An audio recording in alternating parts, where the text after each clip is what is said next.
Hello, Happening family. It's me, Tim. And if this is on here, honestly, I'll be kind of shocked. I had to completely restore Windows on the computer that is running this here fine operation. And also had to sort of cobble together as close as I could manage getting the OBS settings back to work. So, hey, who knows if this is on here? Let me know in the chat, because the chat is here. And I can see, who can I see? I can see Kevin, I can see Tom, I can see Duo Snipe telling me that it's on. This is fantastic news. It's going to be a fantastic, one of those happenings that you're used to, where we are assembling the plane as it is taking off. And that is my favorite way to go. I'm also just trying to get the Facebook online right now, which is why I've got such a stilted speech. I'm doing multiple things at once, folks. But I tell you what, just like every show, let's kick off. Let's check in on our Albatross. How they doing? Just out of Dunedin in the beautiful South Island, Te Waiponamu of Aotearoa. We've got the live camera from the Department of Conservation checking in on these beautiful birds. And we can't see any, which is a damn shame. Unfortunately, it also looks like Facebook Live isn't working, but the only people who can hear me are the people who are on YouTube. So, like, why even voice that? You know what I mean? Why bring it up? I think I can fix it on the fly though. Let me know where you are in the chat. It's a little question we used to ask that has kind of fallen off the radar. I'd love to know where y'all are coming from. Today's theme was truck nuts, but as a result of all the sort of re-cobbling together of all the things, it's been a little tricky to assemble content, but luckily I've had, in particular, some an oral history of, I think it's like the legal background of truck nuts and a legal war that has gone on, so that's fun. Oh, cool. Just adding a title so that I can go on to Facebook Live as well. Where's everybody? Everyone's in Denver, Colorado. I believe Colorado was the first state in America to make weed legal, and that makes them okay with me. That's for sure. I think now as well we are live on Facebook, which is exciting. California, fantastic. At work in Auckland CBD. James, good on you. I too am in Auckland, which you may have been able to guess. It's a nice view out there. Hey, we've got we do have some really cool stuff. In fact, I want to try and get a guest on super duper early, so I might see if I can get them on now. This oral history, though, I cannot stress how incredible it is. It's like I just finished sort of separating, because all I've got is an audio file recording from someone's phone. telling the history of truck nuts, and I've split it into 4 parts because it was 11 minutes long. Maybe we'll kick off with one of those, and I'll get our first guest on the phone while that's happening. Although I did promise I'll get our second guest on at 4:20, so maybe I won't. Oh, I know what I'll do. Okay, here's what we're going to do, folks. I would like to show you a music video that I absolutely love to death. This is what Happening is all about. It's about sharing the good art with you, the audience. And it doesn't get much better than a piece of music that was created by my friend Luke, who hopefully, if I can get the tech to work, we're going to see very shortly. He's in Hong Kong at the moment. You may know him as Eyeliner. You may formerly have known him as Disaster Radio. I don't think he's producing music under that name at the moment, but he has just in the last few days released I think it's the first single from the new album Drop Shadow by Eyeliner. Track is LA, and Simon Wood, who is this incredible 3D animator, has helped Luke put together this music video. So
And we are joined by Luke, who is the man responsible for that music. Hopefully people can hear his audio, so let me know in the chat. Am I loud enough? I think I need to turn you up, actually. Turn me up, baby. Can you turn yourself up, or? I'm just on my webcam mic, so I don't know if there's I'm gonna boost you up. I'm gonna try. Okay, boost me, baby. I don't know if it's how to I don't know how this stuff works anymore. Yeah, that's all G. Don't stress. Maybe I'll just speak louder. Yeah, it'll be fine. Hey, Luke, it's so nice to see you, buddy. Hey, nice to see you too. Thanks for playing the video. Dude, it's so fucking cool. So good, eh? I That's like all it a Simon. lot. That's all Simon Ward. Well, you know, he Simon, did all the animation and stuff. I did a little 3D modeling. Used a GPU ripper to get the get a 3D screenshot of downtown Los Angeles, and then modeled it over the top of it in Blender. How about that? I'm gonna need you to run that back a little slower. You got actual footage of Los Angeles and put that. You can take a 3D model from any program. You can hack the GPU these days and get a 3D model out of it. So you load up Google Maps on Los Angeles, then you do some weird like memory injection stuff, and you can get a 3D model out of anything, which is crazy. And I didn't know it existed. I went from woe to go 2 hours. I had a whole model of Los Angeles. Anyway, so I made downtown LA, and then Simon did the rest. So he's the animation genius of too many music videos and 3 cartoon series and multiple virtual reality experiences. And yeah, I was so glad to know him. He was the one that partnered up with Jess Johnson to make the virtual reality experience, right? Because I bought that. I bought that a couple of weeks ago just in the hope that one day I can afford a VR headset so I can experience it at home. I'm tempted. It's good, man. It's so good. It's so good. At one point, the whole like ground of this maze curves up on you, and you're like stuck in this like weird fractal. It's insane. What the things this man's mind is capable of are just astounding. He's also the one who put together that music. I can't remember which song it was for, but you're in a spaceship. Oh yeah, he did. Yeah. Oh yeah. Yep. Oh yeah. Yeah. Yep. He did that while my dad was in hospital with a bloody heart attack. I was like, oh man, I got stuff to do, and he's like, all right, I'll finish the video, and it's like, bam. After Gravy Rainbow, that's like my most memorable Disaster Radio music video. It's iconic. It's an iconic video. That's pretty good, eh? Hey, dude, I feel like you and I are in a similar emotional space at the moment. I got you on moments ago and I said, hey, man, how you doing? And you answered with the most Kiwi responses, yeah, I'm all good. You know, clearly that is at most 65% true. Yeah. And I feel like I'm in a sort of similar space, and I think that's quite warranted and totally fine. Yeah. But do you want to blow off any steam or vent about these tweets that have been coming out? Oh man, just the taxpayers union, quote unquote union, being like going after Creative New Zealand funded projects, which are only funded 30% by the government and 70% by lotteries. It's like that's such that right wing, like we shouldn't be funding the arts. It should be like it should be up to the free market. Of course, they're not going to go after like science, research and development stuff ever, are they? But like they had this tweet storm detailing each CNZ-funded project and sort of like divulging it down to like even Jess Johnson. They were talking about her the quilts that she does with her mum Cynthia. And they're amazing quilts, and she's had multiple shows and like she's an internationally renowned artist. Giant galleries, like amazing work, and all that, you know, all this money from CNZ goes basically back into the community. You can't buy what do they say? You know, you can't buy like fixed plant with it. You can only use it for materials that are used in the production. You know, you can only use it on labor, and it's like you look at the New Deal in the States when they funded Alan Lomax's recordings of all the black music of around the South and stuff, and what that did to reinvent folk in the 60s, and then like later Moby sort of ganged it and sampled it and turned it into all of his blues remix stuff. And like it's like this stuff is, people pay money to feel a certain way via art, and it has like little to no, hopefully, environmental impact. And it's like, I don't know, I just wish people would respect the arts a bit more. And it's like, if you're not abreast with this organization, I've just put on screen, by the way, the Twitter feed so people can sort of see the format of these tweets. So as a bit of background, there's this and I mean this in the most derogatory way possible and not literally, the biggest virgin the world's ever seen, called Jordan Williams. I mean that purely as an insult. I don't mean that literally at all. I think virgins are cool. But just, Jordan is this incredibly he's just full of vitriol and hate, basically. And I'm not sure who hurt him at a young age, but he's the head of something called the Taxpayers Union, which has an incredibly shadowy funding mechanism that keeps it afloat. Quite similar to some news that came out about a political party here called New Zealand First, where there seems to be a trust that sort of shields who is contributing to it and their privacy from being released.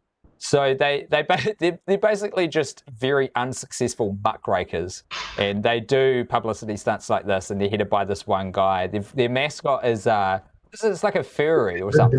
The debt monster, yeah. If they had an artist on their team, that would look a lot better. But I don't know. And so the latest tweet storm from Jordan, and I assume Jordan, like I'm pretty sure it's just him manning this operation, is over the last 24 hours. And I'm in two minds because I don't know whether this is just adding fuel, like he wants the attention and we're giving him what he wants. But I think it's okay to pay him out every once in a while so people know. He's just been tweeting all of these projects that got some funding from the government during COVID, particularly for artists. And he's trying to uphold that as wasteful spending. And the biggest bitch slap that he's received recently is the Taxpayers Union are steadfastly against, it seems, almost any taxpayer funding of anything. Like if the government spends money, Jordan's not happy about it and he'll tweet. And then they applied for and successfully got the wage subsidy from the government and had to really eat their words in a big way online and were quite embarrassed about it. Previous to that, though, one of their last big public fallings out was a lot grimmer than that. He got published in the Nicky Hager's book about whale oil, which I can't remember the title of off the top of my head. It wasn't Hollow Men. Oh, Dirty Politics. Yeah. And was shadow writing for Cameron Slater, who's this, again, very vitriolic blogger, and writing some of the most sexist shit you'll ever see, comparing the appearance of female supporters of our two main political parties. He's a hateful little man, and I'm not sure who hurt him, but what I would love is just to fucking do a tremendous amount of mushrooms with Jordan Williams and see if we can fix what hurt has been done, you know? Yeah. I mean, I even looked into all of the sum total of all of the funded projects is, I did a little bit of napkin calculations, and it was like the state contribution was $90,000 for all of the art projects I was talking about, you know, like more than like 10, 15 art projects they're talking about, which is like getting up there to what their wage subsidy was in the first place. Yeah. It doesn't make any sense to me. I don't know how this happened. But he's a hateful man, and again, I'm not sure whether to talk about it or to not, because he just does love the attention. But some mushrooms, a big bag of mushrooms and some oil paints, and you know, Terry Riley records might sort him out. This is the thing. It's these people who don't like relinquishing control that I think need to experience that feeling the most, and I think it would be the most beneficial for. And I think he just needs to maybe interface with an experience of the great beyond, and maybe kiss God on the mouth and see what that's like for a moment. You know, just snob God.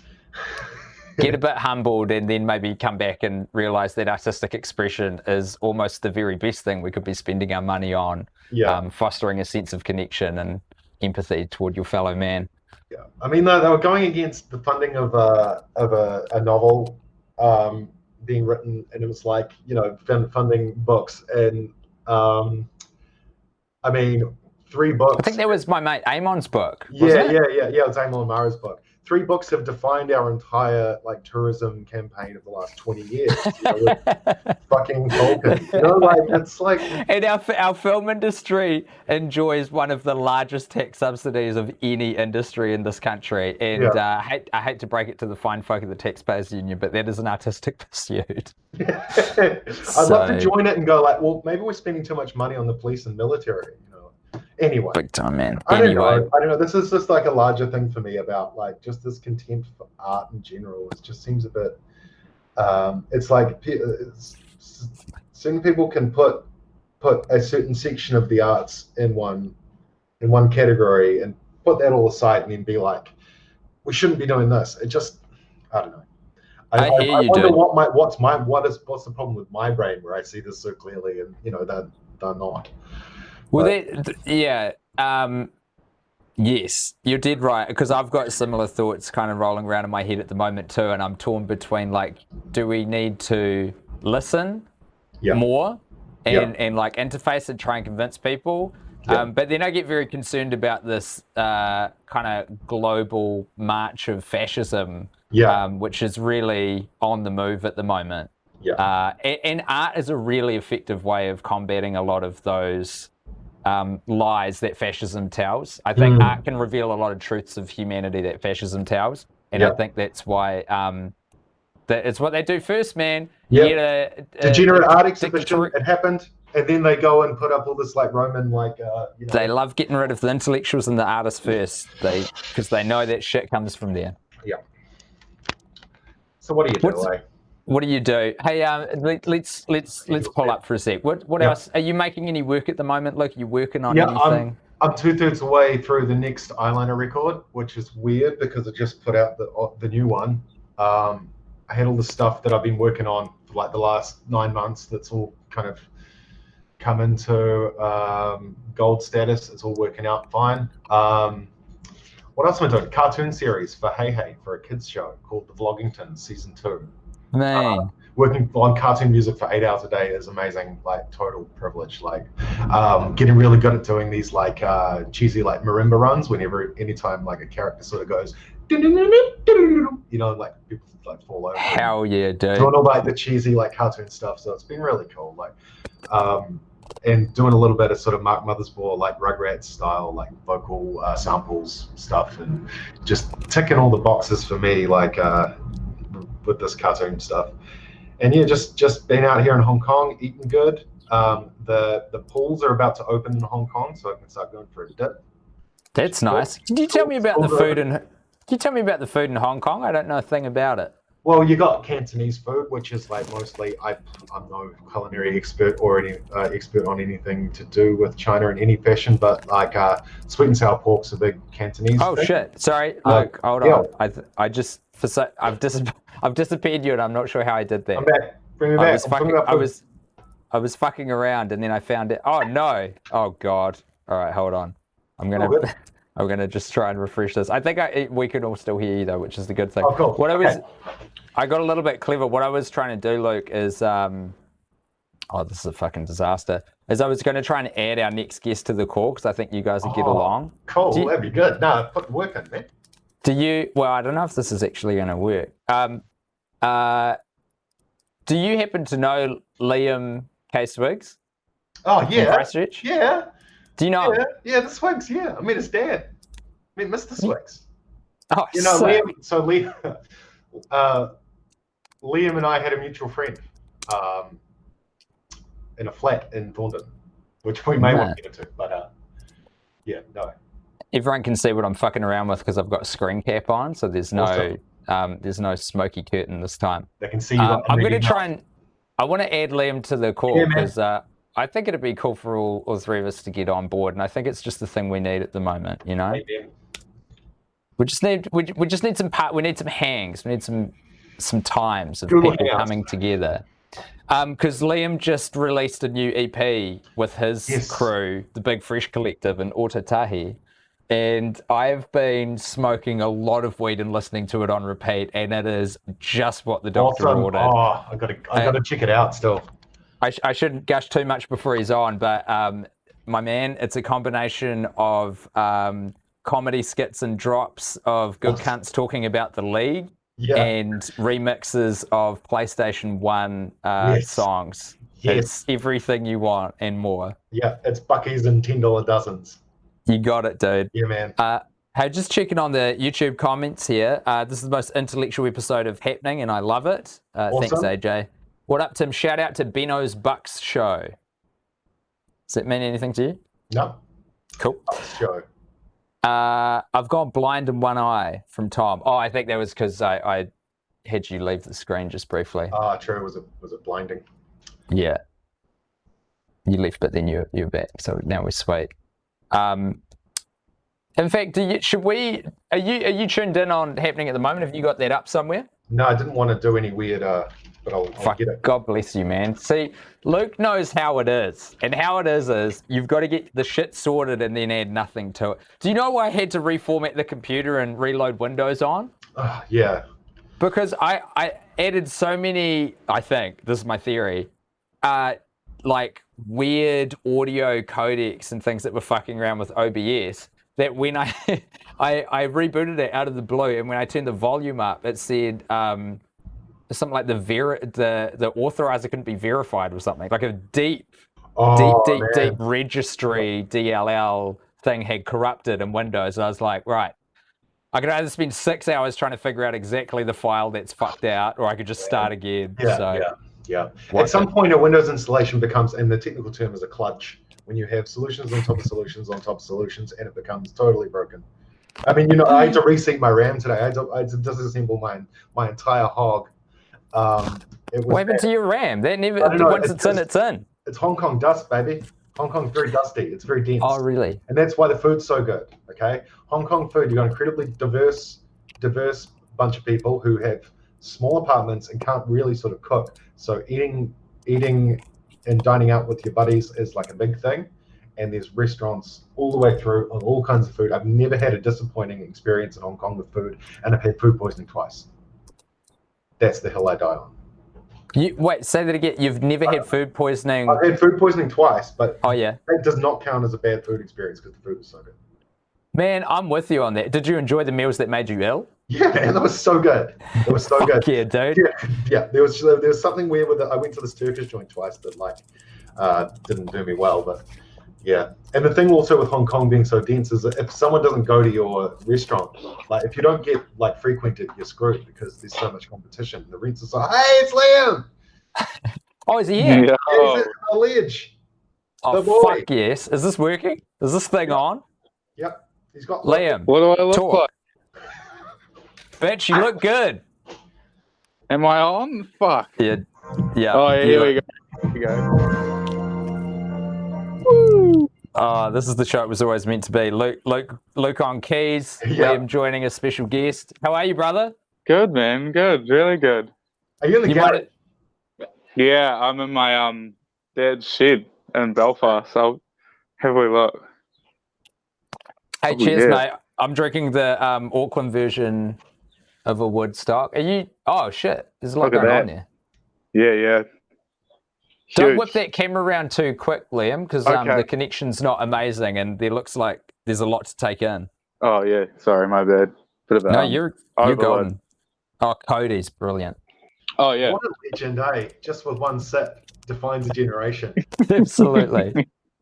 Missed you. I missed you too, man. As I say, Tim asked if I knew you, and I was like, "Well, we had a mutual friend with old Jimmy the Pill." Yeah, Jimmy the Pill. Tell me about Jimmy the Pill. What's his deal? He passed away. Would have been like 18 months ago. He's my partner Chloe's good buddy back in Christchurch, but moved to Wellington, and we were hanging out, and Liam was living with him too. Yeah, man. Wonderful man. Yeah. My condolences to you both. It sucks. No, that's all good. Interesting, dude. Cool, dude. Amazing. Hey, Liam, I don't know if you were tuned in earlier, but I was just telling Luke, I have been listening to the EP a lot. I fucking love it, dude. It's so good. Yeah, in fact, I think before we go on, I'm going to play a track, okay? Yeah, man. I'm going to chuck on Gran Turismo Belfast. Oh, woo. Okay? As far as I'm concerned, this is like the title track, or what do they call, like the first single? This should be the debut single of the album. Yeah. Actually, tell us a little bit about it. Like, because I was under the impression that you got the original soundtrack from Gran Turismo and you were like riffing on top of it. But then I heard your interview on BFM, and have you just recreated it? Oh no, I ripped it off hard out, just like fucking and just put a breakbeat over it. It's kind of like the Red Patrol's like, a little bit more jokey around it, but like I couldn't recreate that, but just it's an EP that doesn't take itself too seriously. That's what I like about it. Kind of, yeah. I'm gonna put this track on now. So this is from the Big Fresh Collective. Get a bunch of this in your ears.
way that we move.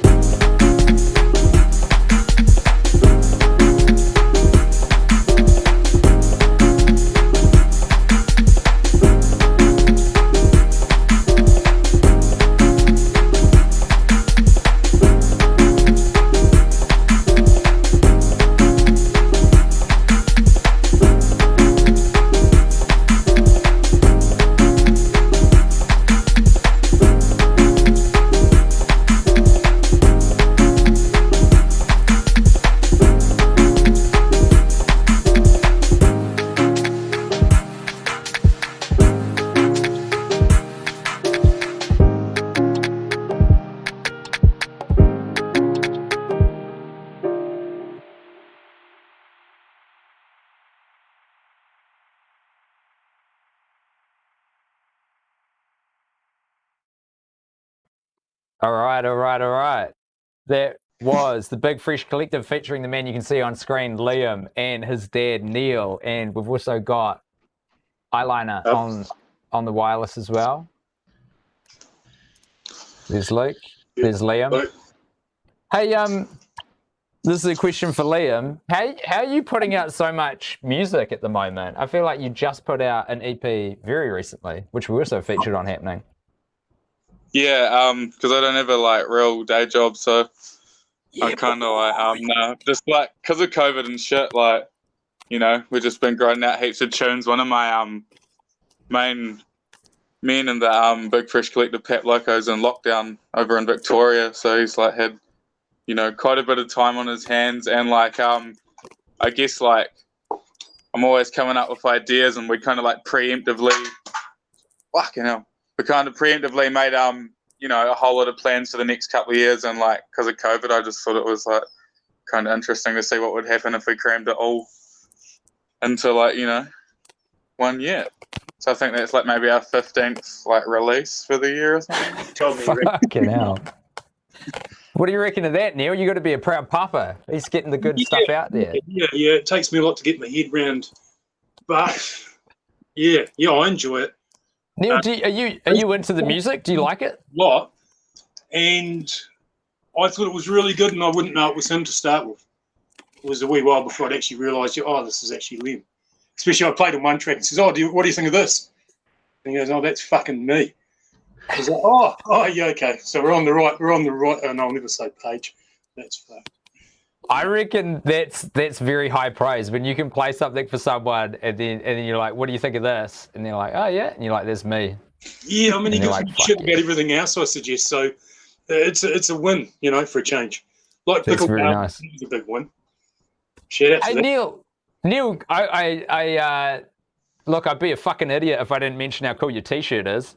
That absolutely rules. I had to buy 6 just to get one. Is that a custom print job? Did you have to get a run done? Liam did these. No, it's me. Hold on, I'll give you a good shot. Give you a good shot in the sun. Can we buy these, Liam? Are they available anywhere? We might do another run. Mm-hmm. It's always sunny in Redwood, baby. That's fucking good. That is good stuff. Does it make you miss home, Luke? Yes. I don't know if Redwood is one of the lower huts of Christchurch, but I think I understand the energy. I reckon spiritually, it's there's a shared Wairoa, the hut and Redwood. Wouldn't you say, Liam? Yeah, definitely. I mean, like I spent a bit of time in the upper hut myself a few years ago, so like, you know, I'm familiar with the hut. Felt like I fitted in, you know, straight away, and my Warriors and my stubbies. I wanted to play another track from the EP. Yeah. This one is called Soul of Redwood Garage. Are we in the aforementioned garage? Hang on. Crack up about what you said earlier. What? That one that you played before, that wasn't actually a Gran Turismo thing. That was that was some weird sample pack I got when I was at Mains.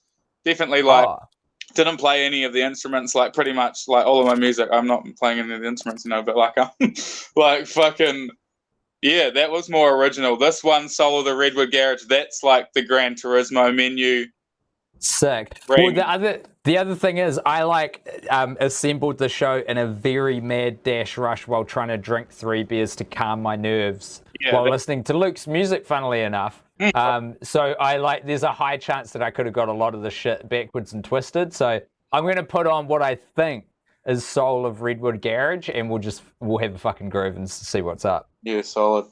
Okay, sick.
I hope you enjoyed that. That is from the Big Fresh Collective, and we're chatting to Liam. Who, what is your official title, Liam? Master Liam Kevin Swigs. That's my real name. That's what the K is. What does the K stand for? Kevin. Oh, yeah, that's good. Like What's Kevin your middle McAllister. name? You got a middle name? Andrew. What about you, Luke? Yeah, Luke Robert William Rao. I got 2 middle names because my dad didn't have. It's pretty sick. LRR. LRWR. Yeah. That's So when I get a high score at video games in the 90s, I couldn't put my full name up. Were you not putting sex on every arcade machine you could find? Wait, I put my name up there. These were crazy. These were top. These were. Do you know what I would put? I would put BAT because it's the start of my last name, but also my initials backwards. So it works. It works on 2 fronts. Well, hey, LKS man, but I think I'd put Red in now for Redwood. Yeah, I was NJ. Liam and Neil, I've got 2 questions for you because to be honest, the show's gone fucking great, but not to plan. It was supposed to be about truck nuts, and I'm about to run out of time because I've got to rush off and do some stuff for Chloe Swarbrick's campaign to try and get her elected for Auckland Central. But this was supposed to be about truck nuts. So Neil, I'd love to hear from you. Do you know what truck nuts are, and do you have any opinions on them? No, they're not the nuts that people hang off the tow bars on fucking. You got it. Oh, are they? But the first time I saw them, I freaked out. Took a photo. I wasn't driving. Not for you? I fucking don't usually have a tow bar. Yeah, fair. I usually drive the cheapest car that anyone will give me. We'd hang them off the Honda Fit. What about Honda Fit nuts? I don't. Fit gang, Christchurch. It almost feels like if you're putting truck nuts on a Honda Fit, you're like reclaiming a bad word for the community, you know? Yeah. Like you're getting a pejorative and turning it into something quite empowering.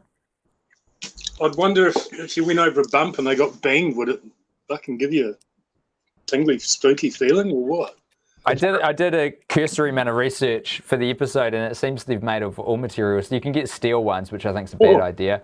I would want incredibly anatomically correct ones, so it's like 2 weights inside of a kind of jellied fixture with a membrane, and they sort of pretty fucking real to me. I don't know get them, but you know, what the fuck?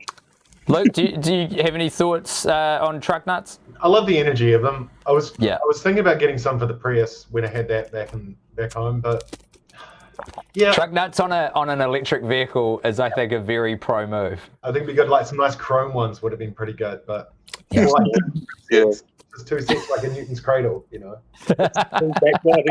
Yeah, I was gonna say, what about some white ones with like some blue sort of like Decals. That'd be nice. Balls on you, Ken. Hey, Liam, I'll be honest with you, I'm going to bring this phone call to a close so we can play a couple of videos that some people have sent in. But before we go, are you aware of the Taxpayers Union and Jordan Williams and the stuff that he's been tweeting out the last couple of days? no. I'll give you, yeah, I think you're probably in the best position of all of us. He's a bad man. I was just wondering if you wanted to throw any slander his way, but it's probably not fair to insult someone if you don't know what they've done. Oh, it sounds like a shit cunt.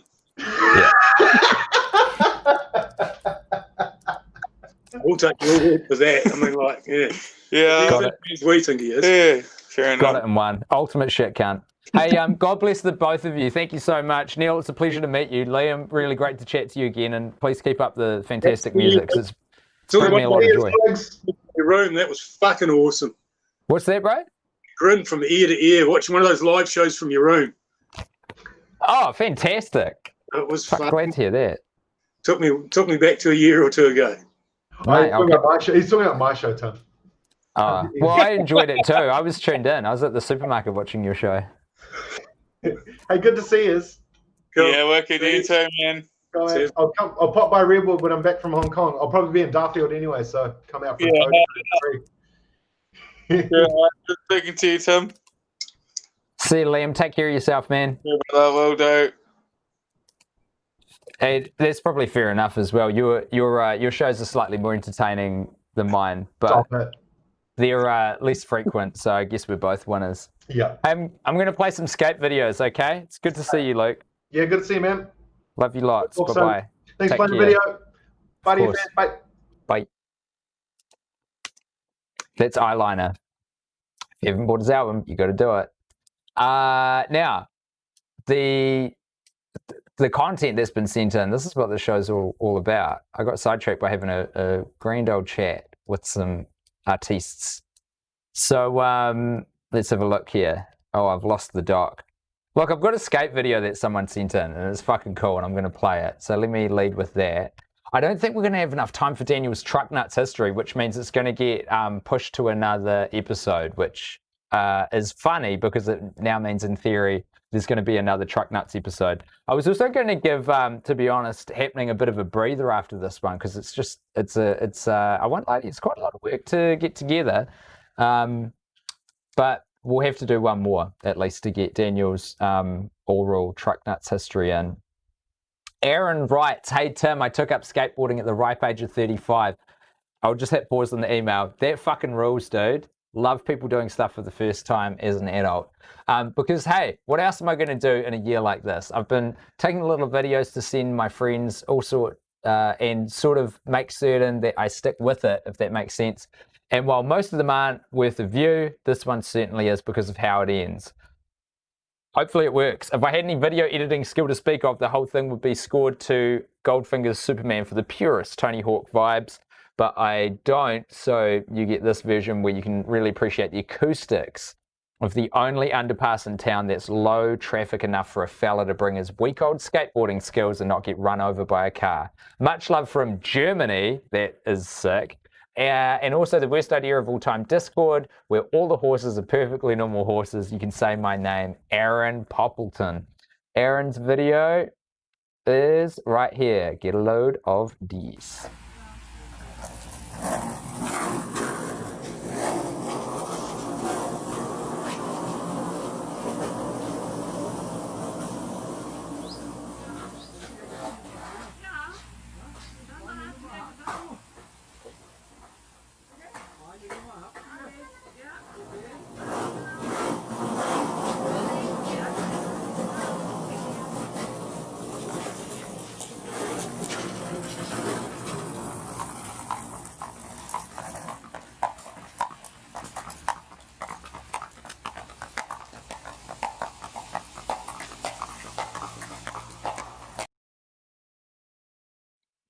I genuinely did not see that coming. That was fantastic. What a great twist on the end. M. Night Shyamalan couldn't have written a better skate video than that. Dudes, I'm just gonna do it. I'm gonna enter in. I'm gonna jump into Daniel's first Truck Nuts history. Maybe we'll just shotgun them. Maybe that's what the last bit of the show is. It's just listening to an oral history of Truck Nuts. The email from Daniel, I think I have here somewhere. Let me just check. I'll read it after I play the first part. But for right now, hopefully this works. Here is an oral history of Truck Nuts. All right, the Great Truck Nuts War. First off, we'll go through the contestants. We've got David Ham, the fiery owner of YourNuts.com. So David stated that he came up with the idea to create these large fleshy testicles after seeing a pair of custom nuts on the truck in front of him during a desert rally in the 80s. Went through 10 different plastic molding shops before someone could find the right way to do it. And then other one is John D. Suller, who is the founder of bullsballs.com. So John states he was out for driving with his buddies when someone yelled, "Go Ernie, show him you got balls." With that, Suller had an epiphany of a truck with a set of big sweaty nuts hanging off the back of it. Suller also stated he was inspired by a woman in Nevada who was selling them in the 80s, but slightly different. They were smaller, less realistic. And Suller went to his buddy Chad Tomble, a man who worked with injection molded plastics, and they came up with the Bulls Balls truck nuts. So, the beginning of the battle, the two companies launched within a couple years of each other. Both attempted to mark their territory in the truck nuts game. So Suller and his Bulls Balls website was founded in 1999, whereas Ham's website says it was created in 2002. When questioned about this, Ham did state that he did have an AOL website up until this point, which he stopped using in 2002. When asked for details about the domain of the website, he said the website was taken down so long ago that he'll never find it. So the two came into contact with each other in the very early 2000s when Suller called him asking to buy a pair of Ham's nuts. So Ham's version of the story says he called me on the phone one day. He said, "Your nuts don't look enough like Bulls Balls." I told him that he was the only person to ever tell me that. Then he got all indignant and says, "I'll tell you what, I'm going to make my own Bulls Balls and I am going to bury you." So, 6 months later, says Ham, he got these balls in the mail that looked like he went straight to a slaughterhouse, put a mold on a dead bull, and that's how Bulls Balls were born. Mate, this is good stuff. I'm really enjoying this. We've God damn it, I've got not enough time, but all the content in the world now. This is insane. Finally, Happening is starting to take off right when I needed it to not. I want to play a video now from a fantastic tributor called Clancy, who I can't remember what state, but he's from America, and sent us in a fantastic, I think it was the top 10, maybe a top 5 of Star Wars last time. Sorry, I'm just furiously getting this ready for y'all. Fuck it, here we go. You know him, you love him. Sorry, you know them, you love them, so do I. This is Clancy. The Spice Girls. Who doesn't love them?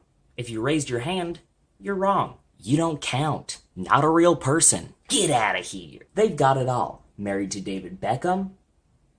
Other things, probably. If you want to be my lover, you've got to agree with my Zigga Zigga. Number 10. Baseball Spice. There's no crying in baseball. If you build it, they will come. Show me the money ball. She's athletic. She's cool. She'll hit you in the dick with a baseball bat if you get too close to her. She loves scoring points. Ball in a hoop. That's a point. Puck in a goal. That's a point. Bat in the nuts. That's a home run, baby. But seriously, though. Guard your twigs and berries. Number 9. Fancy Spice. Ooh, she a fancy bitch. Look at that dress. So fancy. There's literally nothing to say except for how high class and elegant and fancy she is. She is an angel on high. Praise be unto Elegant Spice. Why is she so low on the list, you ask? Because this ain't the Met Gala, baby. Elegance is for fucking narcs. Number 8, Wacky Spice. If you're ever kicking around Spice Town and you sit your dumbass down on a whoopee cushion, you just know Wacky Spice has been there. Just a real prankster. She'll pour cocktail sauce in your stockings. She'll cut holes in all your blouses so just the little tips of your nipples poke out. She'll burn down Spice Mansion. Don't test her. She'll fucking do it. Number 7, Shoplift Spice. Hide your kids, hide your wife, but mostly hide anything that's small enough to fit in like a baggy hoodie. She doesn't respect personal property, because what even is that? How do you own something? Trick question, you can't. Shoplifting is cool! Number 6, Existential Dread Spice. What is life? And how do you measure it? And if it's measurable, can you contain it? Why are we here? Whose idea was this? Is this joke working? Is this even a joke? Number 5, the Lord of the Spice. You know what they say, he who controls the spice controls the universe. But imagine he was a she, and she was a Spice Girl. Dune, December 18th, not a sponsor, I'm just fucking stoked. Timmy Shales and Zendaya? Tell me more, like did he have a car? Number 4, Sleepy Spice. Finally a spice we can all relate to. Sleepy Spice is just like, tired all the time. Just tired. Never really feels like she got enough sleep, even when she slept like 12 hours. How come the longer you sleep, the more tired you feel when you wake up? I hate it. I hate everything. Number 3, a spice from which you cannot escape. You can run, you can hide, but this spice will always come for you. It will be there when you look desperately over your shoulder. It will be there when you hurry down a darkened hallway. It will be there. There is no reason to fear. There is only the spice. Number 2, Derek Spice. Oh, what? You didn't expect them to have any traditional boys' names? That's not very progressive of you. It's 2020. Get with the program. A Spice Girl can have any kind of name she wants. Not only is there Derek Spice, there's also Flaming Race Car Spice. And also Cum Spraying Cock Dragon Spice. Get over it, boomer. And finally, number 1, Cinnamon. You get it? Because it's a spice.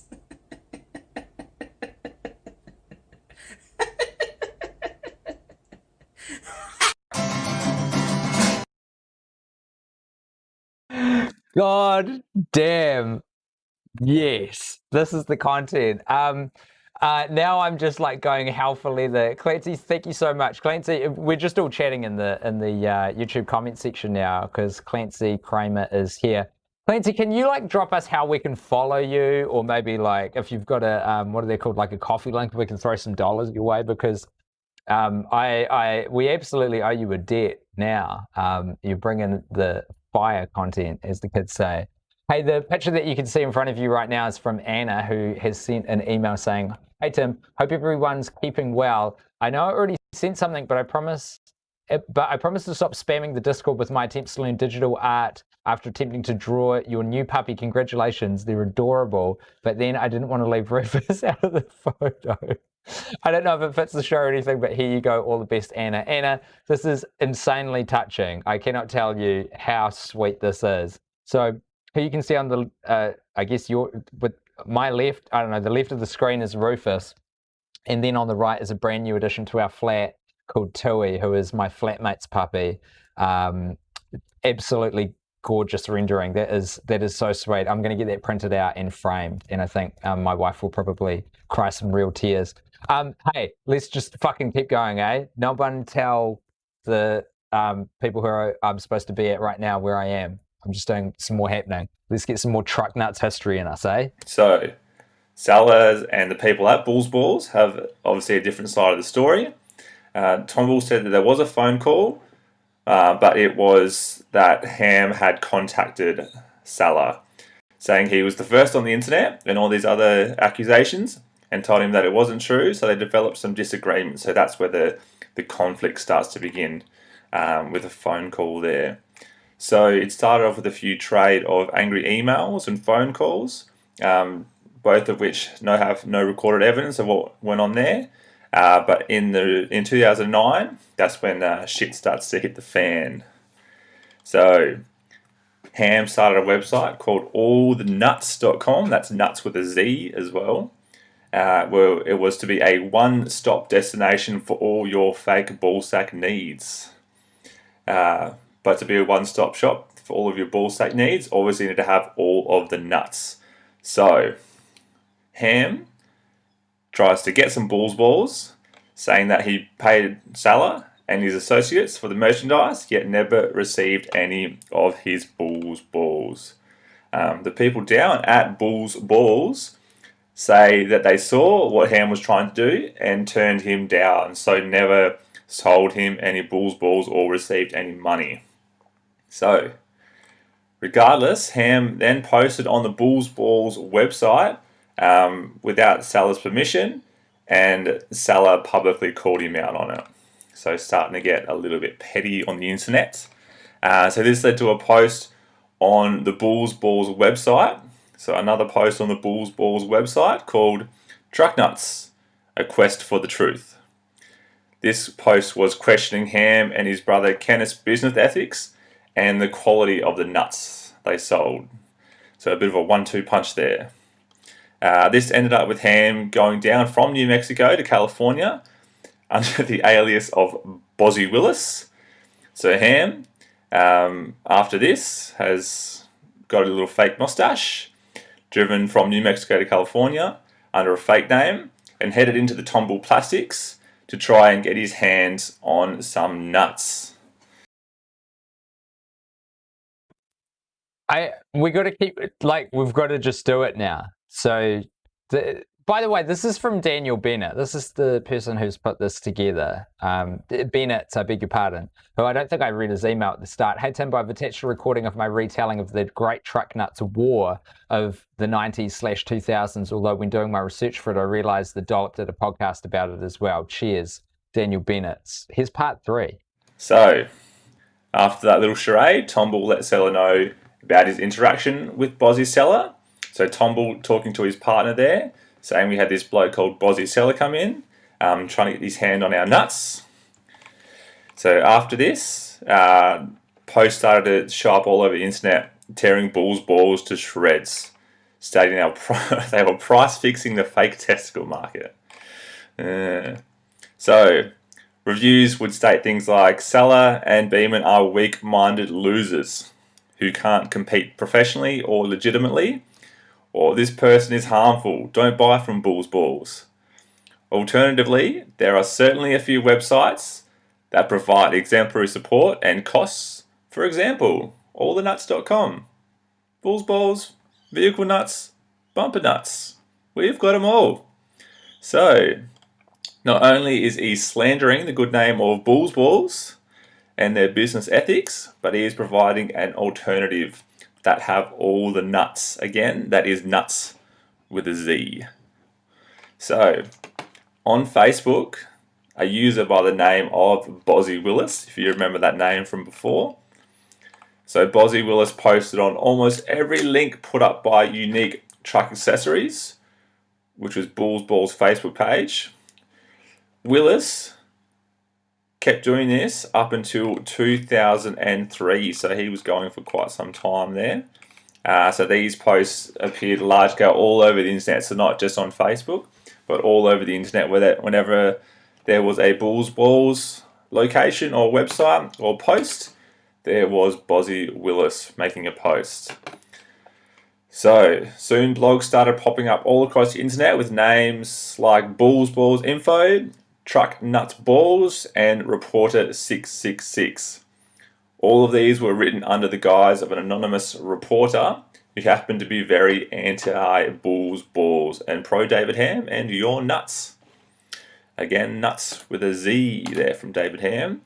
So these posts were very copy-paste between each. So whoever was doing these, making these blogs, would copy and paste them between each one. So Salah dealt with the PR war himself, leaving the day-to-day to be dealt with by Tomble, the plastics operation owner. So when Ham was pressed about the fact that it seems very likely that he was writing these blogs, or someone in his camp was writing his blogs, his response, yeah, I'm sure I wrote several of them. Okay, so all of this came to a head on Ripoff Report. So Ripoff Report, a website where the two Phonad pioneers had an epic 1,700 word exchange for the ages. So this was the head. This was the final epic battle between the two, between Salah and Ham, and this is where things really exploded.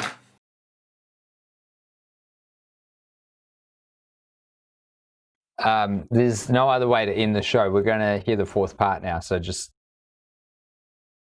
So, took place over the first half of 2009, where the two men both posted under various fake names on this website. But it was pretty obvious that it was Salah or Ham or his brother Kenneth. So at points, they would refer to themselves and each other by name in the posts, or they originally posted under fake names. They would include their own names in there. So, yeah. So while trying to be anonymous, keeping their own names in there, or calling out Salah in these posts. So at times they would forget to change between their anonymous characters together there. So a bit of a Kevin Durant burner account situation. Posting on these forums, forgetting to switch between, forgetting who they were, including their real names, just real stupid stuff. And they would just carry on these arguments between different posts, even though they were under different names between the posts. The arguments would continue between the supposedly different anonymous people on this website. So the poster, who was obviously Ham, would call Salah Johnny Boy, and then the post, who appeared to be Salah, would call Ham the unscrupulous Ham Gang, referring to Ham and his brother. So in this, they posted their own cease and desist letters they had sent to each other, and took the tone of lawyers, copying and pasting sections of the criminal code into the text as proof that legal action was imminent. So real big brain stuff there by the two boys. It was an intense and bloody battle between the two older men who didn't really know how to use the internet, as we were stating before, and they were fighting over fake balls. So just as the war had begun, it was over. Salah bowed out as he was suffering from a few health issues at the time, leaving his final post under his own name, saying, "All of the above posts from the unscrupulous Ham Gang are malicious lies. They should have received letters from my attorneys by now. It is out of my hands, and there will be no more posts from myself." So a few years later, Salah, unable to run the company, sold it to his longtime business partner Tomble, and after a year of being out of the truck nuts game, he passed away in April of 2014. When Ham heard of the death, he called Tomble to confirm it. Quote, "I read that both his web guy and Salah had passed away," Ham said, "and I thought, wow, they're both dead. That's amazing." And that is the end. So that is the Great Truck Nuts War. So please let me know if you are Team Ham or Team Tomble. Thank you very much.